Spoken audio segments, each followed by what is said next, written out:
The views and opinions expressed during this podcast are those of our guests. No one person speaks for AA as a whole. Welcome to a very special bonus episode of Our Primary Purpose. We're going to discuss the upcoming AA International Convention, which takes place this July 3rd through the 6th in Vancouver, British Columbia. My name is Nathan. I'm an alcoholic. Welcome to the International Convention.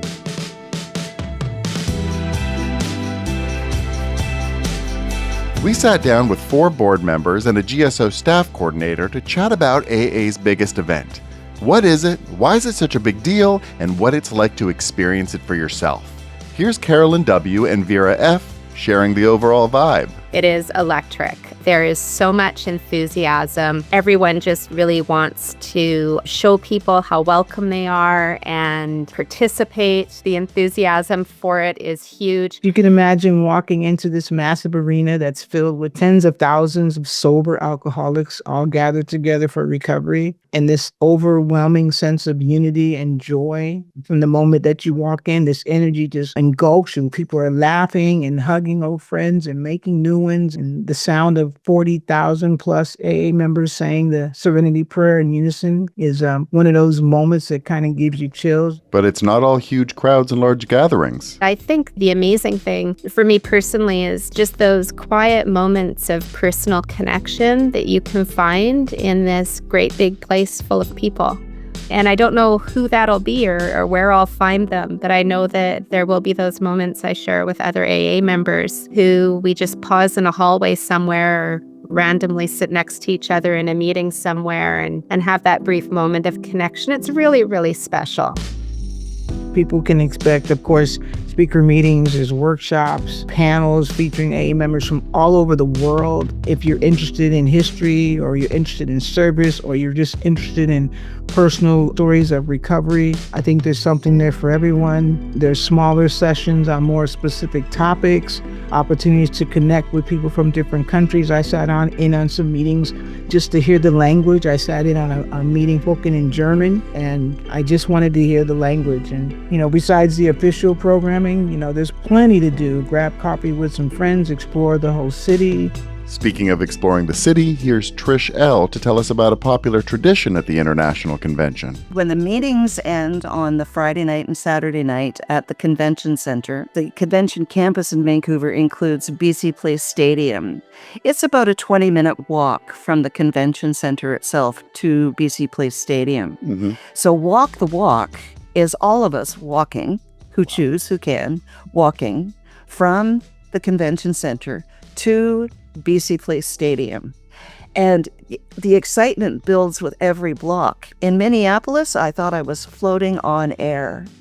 And I'm so excited to think that the city of Vancouver and our local members get to experience Walk the Walk at this particular convention. It sounds like Vancouver's a great city to walk the walk. Oh, I really can't wait. It will be spectacular. And once we get to the stadium, I think for most people, a highlight are the big meetings, which will be in BC Place Stadium. And all of us gathered together and witnessing together and hearing together the old timers meeting, the saying of the Serenity Prayer and the languages represented, but together as one voice. This is from the 1990 International Convention in Seattle, Washington. God, grant me the serenity to accept the things I cannot change, the courage to change the things I can, and the wisdom to know the difference. Thank you. Tom H. had a favorite memory from that same convention. At my first in Seattle, and I was only a couple years sober at the time. And at the closing ceremony, a blind woman was led to the microphone to sing Amazing Grace. And when she sang, I was blind, but now I see, there wasn't a dry eye in the place.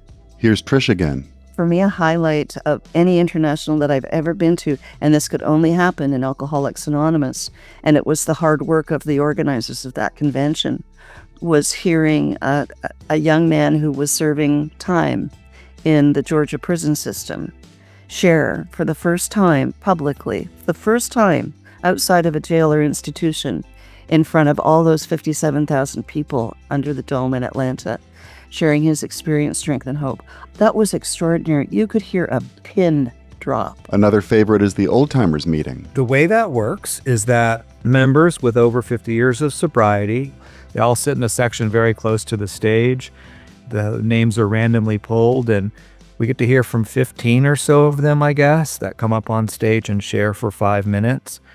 And again, it's just one of those things that's extremely powerful, enlightening, humorous to see all of that sobriety up there, just getting a couple of minutes to say a few things to the crowd. Then, when we leave the meeting, The beautiful light will probably be in the sky until about 10 o'clock at night. That means that as people leave BC Place Stadium, having had this amazing collective experience together, they're going to be walking out into this lovely gloaming of a long, long summer night in Vancouver. It will be unforgettable. Carolyn, do you keep in touch with anyone you've met at past international conventions? I actually have a couple friends I've met from outside of Canada that intend to be there, one from Rwanda and one from Iran. We'll see if they make it, but I'm sure hoping to get to see them at that meeting. I have some friends that I know that are coming from as far away as Japan, South Africa. I know some folks in Australia are coming. I think it's going to be a real global gathering. And An excellent way to enhance one's experience at the convention is to do service. That opportunity is open to anyone, and Trish, who heads the volunteer committee, told us about the volunteer kickoff event. There were, between 750 and 800 amazing, totally energized members of Alcoholics Anonymous there for this kickoff event. And I think they blew the lid off the building. And the energy, but it's not just the energy, it's the love for Alcoholics Anonymous. What kind of volunteer positions are available? Most of them involve greeting in some way or another. Some don't. There are marathon meetings, so there's a specific committee for the marathon meetings that will be going 24/7 starting on the Thursday night of the convention. There's a guest headquarters committee that, again, that's greeting though. It will be sort of the nerve center for the volunteers and for us during the convention itself. Even a committee like Global Languages, which is there to make sure that anybody whose first language is not necessarily English or even French or Spanish has a way of communicating with us. It's, we're going to be able to connect them, we hope, with technology as well as other people. But even that is a form of greeting because, it's called Global Languages, but the theme of this convention is the language of the heart, and that's what we all speak. There are many things to do at the convention, and yet There's no way you could look at the program and know what your experience is going to be because it just doesn't allow for the random lunch you ended up having with the group of people who were there from Poland. That happened to me in Atlanta. And, you can't plan for that. It's just not in the program. Carolyn, for someone who's never visited British Columbia or the west coast of Canada, what would you tell them that makes the area so special? Oh my goodness, there is so much. Of course, the outdoors, and we have some fantastic accessible outdoor spaces. The convention site itself is right on the ocean. You can quite literally walk 10 minutes to a beach, lots of trees in Stanley Park. So there's lots of that type of excitement to be had. And if you're interested in, museums, history, galleries, Pacific Northwest, Indigenous art, we just have so much. I am so excited for people to get to see what we have here, in addition to just the big-hearted spirit of our AA community. What kind of questions do you get? People who aren't familiar with traveling to Canada have had questions about things like currency exchange. A lot of people don't know the Canadian dollar is about $1.35, $1.40 US. So whenever you see something in US dollar prices, it's actually like 35 to 40% less than it looks like. Some folks might have some challenges crossing the border. People have asked a lot of questions about how to enter Canada if you have a criminal record. And I'm so glad that the General Service Office has done such a great job on those frequently asked questions, because there's links there on the AA.org website that go right to the correct information, for like the official information, so people don't have to guess or Google. You can go straight to the facts. Patrick, the International Convention Staff Coordinator, had a friendly reminder. The key date to keep in mind is April 15th. that's when our pre-registration will end and the registration price will increase. So if you're thinking about going to the international convention, then now's the time to make those plans. We're here with our arms open wide and our hearts open, and we're just waiting for the privilege to welcome all of you here to host this on behalf of Alcoholics Anonymous in the US and Canada. If you've never been, then I'd say you are in for an experience like no other. The 2025 AA International Convention, Language of the Heart, celebrating 90 years of Alcoholics Anonymous, July 3rd through the 6th in Vancouver, British Columbia.